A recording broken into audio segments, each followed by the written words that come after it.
Hi, I'm Mike, and this is Mikeonomics. Today I want to cover the new measures just announced by Rishi Sunak in Parliament on Wednesday, 8th of July 2020. Rishi makes it clear that we're moving to the next phase of the economic support in this A Plan for Jobs speech, and I want to go through what that appears to entail. I'll pick out what I think are the key aspects and provide some of my thoughts and comments. Rishi starts by giving some background to the measures, and the first bit that got my attention was him saying that people need to know that although hardship lies ahead, no one will be left without hope. This takes me back to his speech in March where he said that we have never faced an economic fight like this. Rishi is once again preparing us for what is to come. Now, it's somewhat troublesome to me because my observation is that the impact of the virus hasn't been as bad as was expected back in March.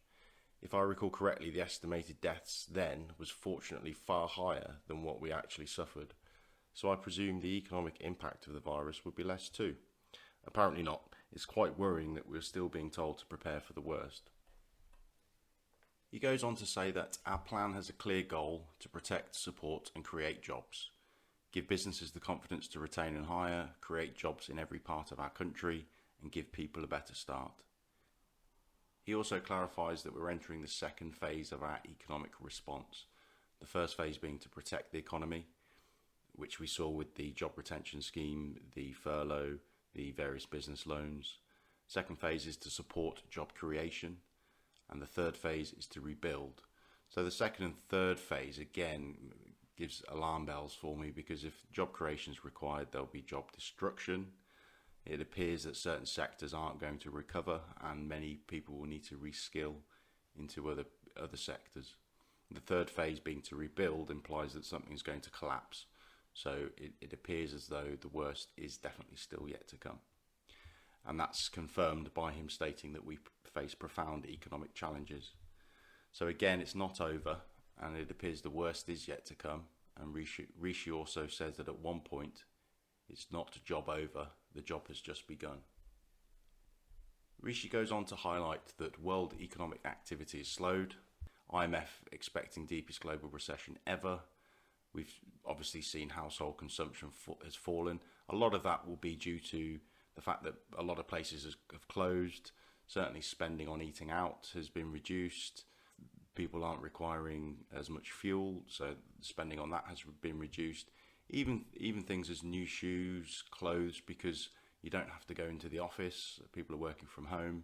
So we're seeing a lot of situational dependent household spending fallen, but also there'll be the fear factor. People will be worried about the future, maybe worried about their jobs, so they're pulling back, they'll be cutting back on expenses. He says that businesses have stopped trading and stopped hiring. Yep, that's right, but again, hopefully that's just a temporary measure.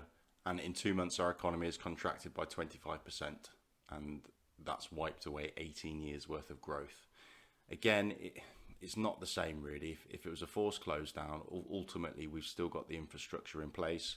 We just need things to open. One of the key parts of the speech for me is this following sentence where he says, over the medium term, we must and we will put our public finances back on a stable footing. I'm not sure when this will or can happen. It very much depends on one's meaning of sustainable. I showed in episode 3 that we haven't been able to roll back QE since 2009. In fact, we've consistently added to it.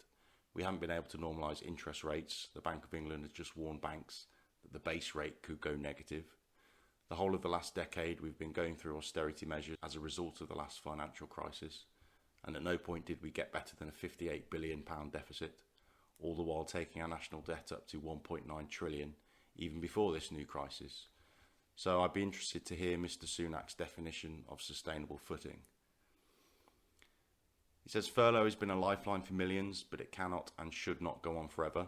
That's of course true, and Rishi confirms that it will finish at the end of October. We cannot protect every job. So from this, expect lots of redundancies and company closures at the end of the furlough scheme. So that was the background or the setup. So let's see what the new measures are. So Rishi announces a jobs retention bonus with a 1,000 bonus to employers who bring back a furloughed employee, and that's for each employee that they bring back. The employee must be continuously employed through to January 2021 and that's a potential £9 billion in bonuses if all furloughed employees return. There'll also be a new Kickstart scheme to support 700,000 people leaving education this year, highlighting that under 25s are 2.5 times more likely to work in one of the sectors that is closed. There'll also be grants to businesses who create new jobs for any 16 to 24-year-old, and there'll be no cap on the number of those grants that are available. Also, employers will get £1,000 to take on new trainees to get young people ready for work. High demand industries such as construction and social care will get specific focus, with the government providing funding for training courses for school and college leavers. Businesses will get payments of £2,000 per young apprentice and £1,500 for apprentices aged 25 and over. Now, all the extra job seekers is going to put pressure on the existing system, so Ritchie announced an extra £1 billion in funding for the Department of Work and Pensions to deal with that. The budget announced £88 billion of capital funding, but here Rishi announces an additional £5 billion. And capital funding is a critical aspect of economic recovery and general economic health, because it's the infrastructure that supports the real economy. Investments in roads, schools and hospitals provides the initial boost of spending on construction and job creation, but it also provides a return on the investment in the future by providing better transport links, a better educated workforce and a healthier population. I watched the speech live and noticed Boris was very regularly showing his approval and agreement with a good old hear, hear. I'm happy to say that he didn't on this next one. I'll skip past it fairly quickly, other than to say that Rishi announces an intention to create green jobs. And for a better understanding of why I'm as uninspired by this as Boris appeared to be, then you should watch James Corbett's documentary, How Big Oil Conquered the World. I highly recommend it. Moving on, the threshold for stamp duty is going to be increased to £500,000 as a result of the property transactions falling by 50% in May. Now, this will obviously reduce the cost of purchasing a property, which should increase demand as long as people are still able to get mortgages at prices they can afford. As we know, hospitality and tourism sectors have been hit particularly hard with the lockdown on social distancing. So VAT is being reduced from 20% to 5% for those companies. Now, the last measure is announced as the first of its kind in the UK, and to me it has similarities to the US measure of providing spending money to everyone.